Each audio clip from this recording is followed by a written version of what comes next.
మనం పడుతున్నటువంటి అనేకమైన ఇబ్బందుల నుంచి మనం బయటపడేసేది దేవత. అది ఎవరు? ఇప్పుడు మీరు ఉదాహరణకి మీది మేషలగ్నం. మేషలగ్న జాతకుడికి లేదా లగ్నం తెలియదండి, రాశి.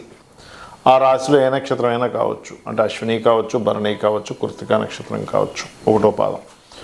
అయితే మీకు రుణము కానివ్వండి, రోగం కానివ్వండి, శత్రుత్వాలు కానివ్వండి, లేకపోతే అనేకమైన ఇబ్బందుల నుంచి మిమ్మల్ని బయటపడేసేటువంటి దేవత ఒకటి ఉంటుంది మీ లగ్నానికి స్పెసిఫిక్గా.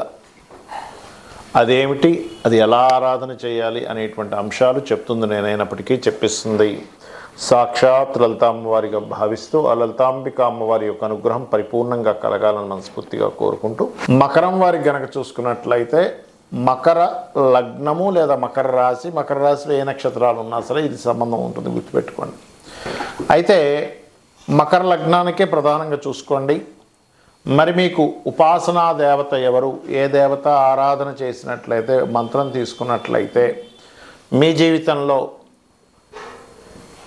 రుణ రోగ శత్రు బాధల నుంచి బయటపడతారు, జీవితం చాలా బాగుంటుంది అనేటువంటి అంశాలు చెప్తుంది నేనైనప్పటికీ చెప్పిస్తుంది సాక్షాత్ లలిత అమ్మవారిగా భావిస్తూ ఆ లలితాంబిక అమ్మవారి యొక్క అనుగ్రహం మీకు పరిపూర్ణంగా కలగాలని మనస్ఫూర్తిగా కోరుకుంటూ, ఇక్కడ పంచమ స్థానం మీకు శుక్రుడు అవుతాడు, పంచమాధిపతి శుక్రుడు అవుతాడు. శుక్రుడు కాబట్టి సర్వసాధారణంగా అమ్మవారి యొక్క ఆరాధన రోజు లలితా సహస్రనామాలు చదువుకోవడం, లేకపోతే లక్ష్మీ అష్టోత్తరం చదువుకోవడం చేస్తూ ఉండాలి. అప్పుడు ఏమవుతుంది, స్త్రీ మూలకంగానే, స్త్రీ రూపంలోనే వచ్చి మీకు మంచి సజెషన్స్ కానీ, లేకపోతే స్వప్నంలో రావడం కానీ, దేవత చెప్పడం కానీ, ఇవన్నీ కూడా జరుగుతూ ఉంటాయి. మరి మీరు అనుకోవచ్చామండి, జాతకంలో ముందే స్త్రీ శాపం ఉంది, మళ్ళీ ఇంకా నాకు ఎక్కడ వస్తుంది అని. అంటే శుక్రుడు కనుక పాడైతే స్త్రీ శాపం ఏర్పడుతూ ఉంటుంది, గుర్తుపెట్టుకోండి. అంటే మీరు ఏదో గొడవ పడ్డం, ఆ గొడవను వారు కక్షగా తీసుకోవడం, ఆ కక్షగా తీసుకుని దాన్ని సాధించడం కోసం రకరకాల మార్గాల్లో వాళ్ళు ఎప్పుడు మిమ్మల్ని ఎలా డౌన్ఫాల్ చేయాలో ప్రయత్నం చేయడం. అది బంధువర్గంలో ఉంటారు, కొలీగ్స్లో ఉంటారు, ఆఫీస్లో ఉంటారు, రకరకాల మార్గాల్లో మనకి చూస్తూ ఉంటాం. అప్పుడు ఏం చేయాలి, శుక్రగ్రహానికి సంబంధించింది, శుక్రుడు ఏ గ్రహం ద్వారా అయితే పాడయ్యాడో ఆ రెండిటికి సంబంధించిన దానం ఇవ్వాలి, గుర్తుపెట్టుకోండి. అలాగే ఎప్పుడు కూడా మీకు పంచమ స్థానం, పంచమాధిపతి మకరం వారికి శుక్రుడు అయ్యాడు కాబట్టి అమ్మవారికి చేసుకోమని చెప్పాం. కానీ పంచమంలో ఏదైనా గ్రహం ఉంది. ఇప్పుడు ప్రస్తుతం కనుక చూసుకుంటే మకరం వారికి పంచమంలో కుజుడు ఉన్నాడు, ఆయన ఆగస్టు 3వ తేదీ వరకు ఉంటాడు. కాబట్టి సుబ్రహ్మణ్యేశ్వర స్వామి, ఆంజనేయ స్వామి ఆలయాలు కూడా వెళ్తుండాలి. అప్పుడు అది సపోర్ట్ చేస్తూ ఉంటుంది. అంటే ఎలా అంటే, మనం ఒక పని చేస్తున్నాము, లేకపోతే ఒక సంపాదన చేస్తున్నాం, కానీ వేస్టేజ్ పోతుంది అనుకోండి. అప్పుడు ఏంటి పరిస్థితి, నెలకు 1,00,000 సంపాదిస్తున్నానండి, కానీ 90,000 వేస్టేజే పోతుంది. ఆ వేస్టేజ్ని ఎలా అయితే ఆపాలో పంచమంలో ఉండే గ్రహానికి కూడా చేసుకుంటుంటే అప్పుడు మీకు ఆ దేవత అనుగ్రహం అనేటువంటిది ఆ రకంగా మీకు పూర్తి స్థాయిలో వస్తుంది. అదేవిధంగా కేవలం దేవత అనుగ్రహమే కాకుండా పితృదేవత అనుగ్రహం కూడా పొందుతూ ఉండాలి. మరియు గోచారంలో వచ్చే గ్రహాలు ఒకటి, పంచమంలో ఏదైనా గ్రహం ఉందా, మీకు పంచమాధిపతి శుక్రుడు అయ్యాడు, అమ్మవారిని చేసుకోమని చెప్పాను. కానీ పంచమంలో ఏదైనా గ్రహం ఉందనుకోండి, అప్పుడు ఏమవుతుంది అంటే ఆ గ్రహము ఎవరైతే అయ్యారో ఆ సంబంధించినటువంటిది చేసుకుంటూ ఉండాలి, గుర్తుపెట్టుకోండి. మీకు పంచమంలో ఉండే గ్రహాన్ని బట్టి కూడా ఆరాధన చేయాలి, ఏ మంత్రుల్లో ఏ గ్రహం పంచమంలోకి వస్తాయని చెప్పాను. అయితే అందులో ఒక్కొక్కటిగా చూసుకుంటే రవి కనుక వస్తే సూర్యుడు, చంద్రుడు కనుక వస్తే రాజరాజేశ్వరి అమ్మవారిని ఆరాధన చేయండి పంచమ స్థానంలోకి. ఎందుకంటే గోచారంలో గ్రహాలు వస్తూ ఉంటాయి.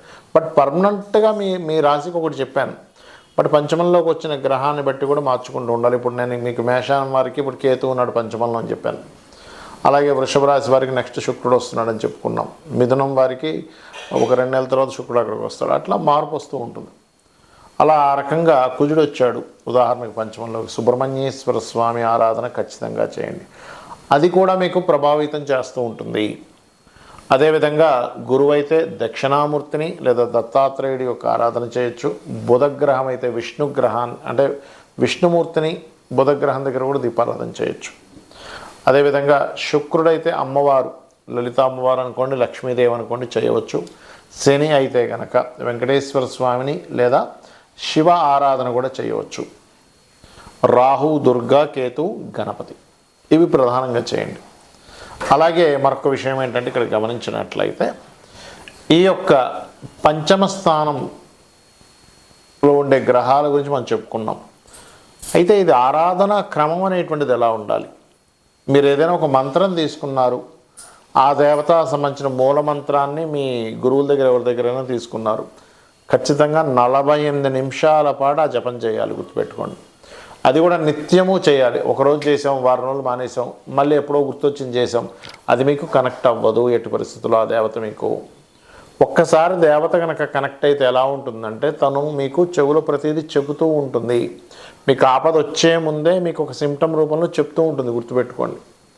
ఇలా జరగబోతుంది, ఇలా అవ్వబోతుంది, ఏదో రూపంలో, ఏదో మనిషి రూపంలో. ఇందాక మనం చెప్పుకున్నాం, రవి అయితే ఈ గవర్నమెంట్ పీపుల్ ద్వారా అని, చంద్రుడైతే మాతృ రూపంలో అని, కుజుడైతే అన్నదమ్ములు అన్న లేకపోతే తమ్ముడని పిలిచే వాళ్ళ రూపంలో అని ఇలా చెప్పుకున్నాక, అలా ఏంటంటే మీకు ఒక దేవత నిత్యము ఆరాధన చేయడం ద్వారా మీ పక్కనే మీరు ఎప్పుడు ఏ పని చేస్తున్నా సరే మీతో పాటే ఉంటూ మీకు ఆపద వచ్చే విషయాన్ని ముందుగానే సంకేతం తెలుపుతుంది. ఇది గుర్తుపెట్టుకోండి. ఇది సత్యం, 100% సత్యం. కాబట్టి మీరేం చేయాలి? ఒక దేవతని కంటిన్యూస్గా ఒక ఆరాధనా భావంతో నిష్కల్మషంగా ఫలాపేక్ష రహితంగా అని చెప్పి భగవద్గీతలో చెప్తూ ఉంటాడు. మీరు పత్రమైనను పుష్పమైనను ఫలమైనను ఉదకమైనను ఫలాపేక్ష రహితంగా ఎవరైతే నాకు సమర్పిస్తారో భక్తితో వాటిని నేను ప్రీతిగా స్వీకరిస్తున్నాను అంటాడు. ఇక్కడ చాలామంది ఏంటంటే ఏమండి కోరిక లేకుండా ఎలాగా మనం పలానా తప్పు లేదు, కోరుకోవచ్చు.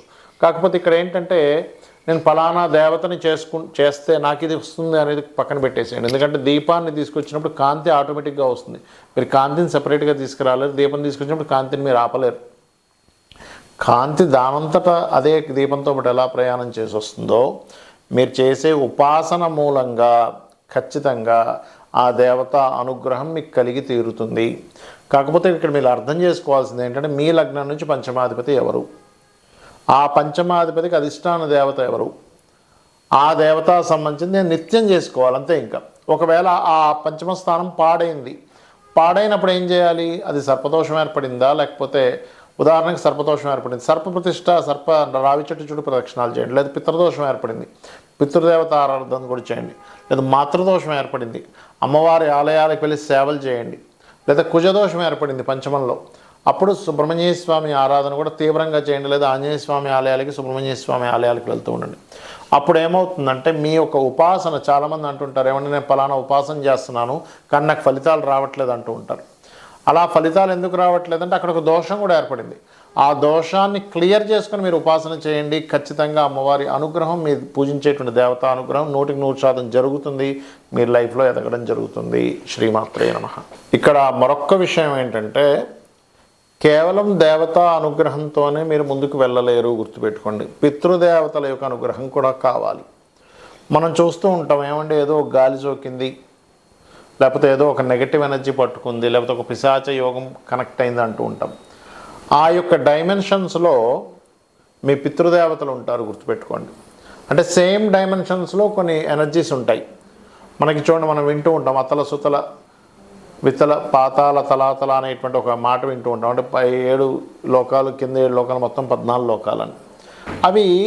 అదేదో లోకాలు అనగానే మన భూమి నుంచి పైన ఉండడం కింద ఉండడం కాదు, ఒకే దగ్గర డిఫరెంట్ డైమెన్షన్స్లో ఉన్నాయని అర్థం.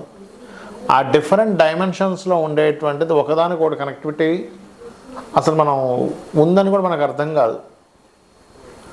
ఆ రకంగా మీరు కేవలం దేవతారాధన చేస్తున్నాను నాకు మంచి కలగాలంటే అది పూర్తి స్థాయిలో మీకు పూర్తి అవ్వదు. మీ యొక్క సాధన కానివ్వండి, లేదా మీ జీవితం కానివ్వండి, ఖచ్చితంగా పితృదేవత ఆరాధన ఉంటేనే, చేస్తేనే దేవతలు కూడా మనల్ని అనుగ్రహిస్తారట. ఎందుకు? మన యాన్సిస్టర్స్.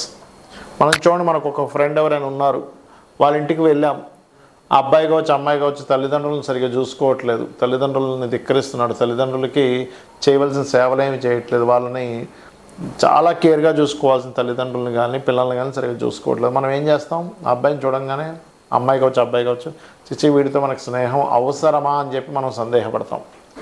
ఎందుకు? వీడికి సొంత వాళ్ళ మీదే లేదు, ఇంక వీడితో నాకు స్నేహం ఏంటి అనిపిస్తుంది. అలాగే దేవత కూడా అదే విధంగా ఆలోచిస్తుంది, గుర్తుపెట్టుకోండి. వీడికి కనీసం వీళ్ళ పితృదేవ అంటే వీళ్ళ పూర్వీకుల మీద, తండ్రి మీద, తాత మీద వాళ్ళకి శ్రాద్ధం పెట్టాలనో లేకపోతే పిండ ప్రదానాలు చేయాలనో పితృదేవత సంబంధించిన తర్పణాలు వదలాలనో లేదు. వీడికి నేను అనుగ్రహించేది ఏమిటని దేవత అనుకుంటుంది, గుర్తుపెట్టుకోండి. కాబట్టి దేవత అనుగ్రహము, పితృదేవత అనుగ్రహం 2 అనుగ్రహాలు మీరు తీసుకోవడానికి ఏదైతే సేవాది కార్యక్రమాలు చేస్తూ ఉంటారో ఖచ్చితంగా మీకు ఫలితం అనేటువంటిది వస్తుంది.